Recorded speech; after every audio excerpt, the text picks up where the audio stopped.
Monsieur Vital Kamerhe, bonjour. Bonjour. La majorité présidentielle et le PPRD notamment ont pris l'initiative de contacter des partis politiques et d'autres acteurs en vue des prochaines concertations nationales. Est-ce votre parti a-t-il été reçu?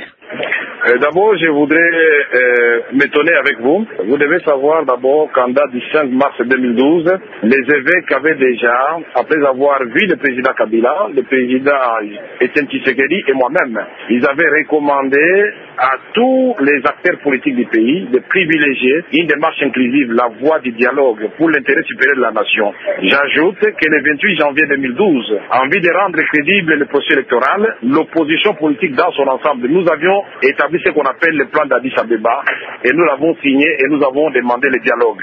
Je poursuis. Le Conseil de sécurité dans sa résolution 676 du 26 juin 2012, alinéa 9, a demandé au représentant spécial du secrétaire général des Nations Unies d'encourager les Congolais d'aller dans une démarche inclusive du dialogue. Le 5 octobre 2012, moi-même, président de l'Union pour la nation congolaise, j'ai présenté un plan de sortie de crise et où je demande le dialogue. Le 8 février, j'ai donné le contenu à ce dialogue dans un document que j'ai distribué à toute la classe politique congolaise. Le président Kabila a rejoint tout le monde le 15 décembre 2012 et il a dit qu'il va privilégier une démarche inclusive et il va donner le contenu à sa démarche et il va la rendre publique incessamment. Si ce sont les consultations que Bochabe a commencé à faire qui ont avorté et celles de Minako qui constituent un mort-né déjà, c'est ça le contenu de l'initiative du président Kabila. Je dis, nous regrettons beaucoup. Ce n'est pas comme ça qu'il faut voir les choses. Le pays a des problèmes très sérieux. Dans sa partie Est, il y a la guerre. Sur le plan national, il y a la faiblesse du leadership, il y a un problème de légitimité.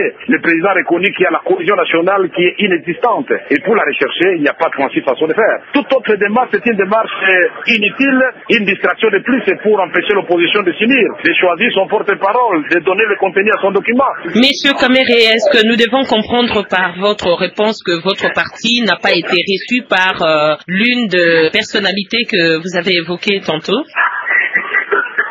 D'abord, les deux personnalités n'ont pas qualité pour le faire, madame. Aubin Minakou va recevoir les membres de l'INC ou de l'IMLC ou de l'ILP, il n'est pas l'autorité morale de l'AMP. Nous voulons savoir que le président Kabila nous dise, puisqu'il a promis à la nation toute entière, qu'il va rendre public incessamment son initiative. Et il parlait le 15 décembre 2012, madame. Incessamment, ça veut dire ce que ça veut dire en français. Nous mais entre-temps, certains n'ont pas qualité pour nous convoquer. Qu'ils arrangent leurs propres composants. Qu'ils parlent avec les Palous, qu'ils parlent avec Habitatou, avec tous les autres, qu'ils parlent d'une seule voix.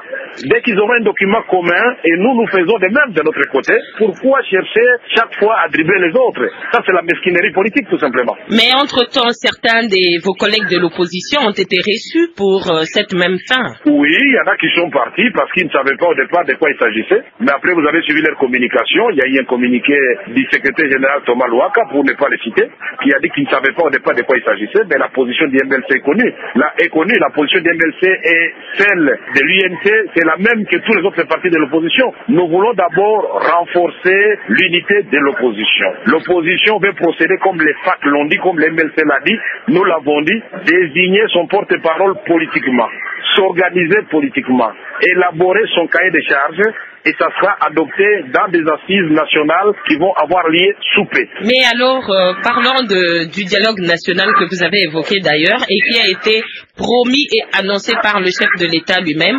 Est-ce qu'il vaut la peine d'être tenu? Oui, le dialogue vaut la peine d'être tenu. La première raison, madame, c'est que nous dialoguons parce que nous n'avons pas construit une armée dissuasive, une armée républicaine.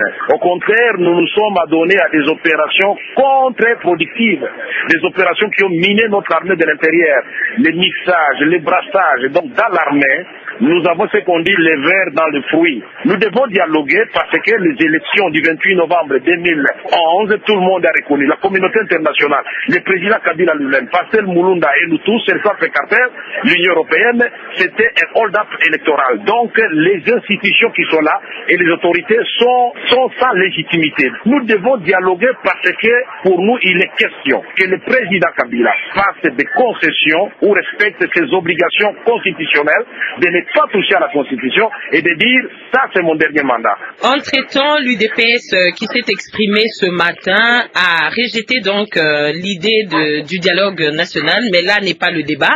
Nous retenons que l'UNC est d'accord pour le principe du dialogue national, mais nous pensons en même temps qu'après, vous ne poserez pas le problème de médiateur. Nous disons, pour dialoguer, madame, nous devons avoir confiance à la médiation. J'ai dit, il nous faut un grand leader africain qui est assisté par un envoyé spécial de madame Zuma, la présidente de l'Union africaine, envoyé de l'Union européenne, des Nations unies. Donc il y aura un panel de médiateurs, mais soutenu par un kit d'experts congolais. N'ayez pas peur, il n'y aura jamais unanimité, mais c'est que nous voulons que la démocratie, c'est la loi de la majorité et que le peuple seul, le peuple d'abord, que le peuple gagne. Monsieur Kamere, est-ce que vous rêvez déjà à un poste après un éventuel partage du pouvoir lors de ces dialogues? Il ne sera pas question, madame, de partage du pouvoir. Il sera question de sortir du dialogue avec des institutions renforcées en légitimité. Avec Kabila qui prend l'engagement de ne pas tripatouiller la Constitution.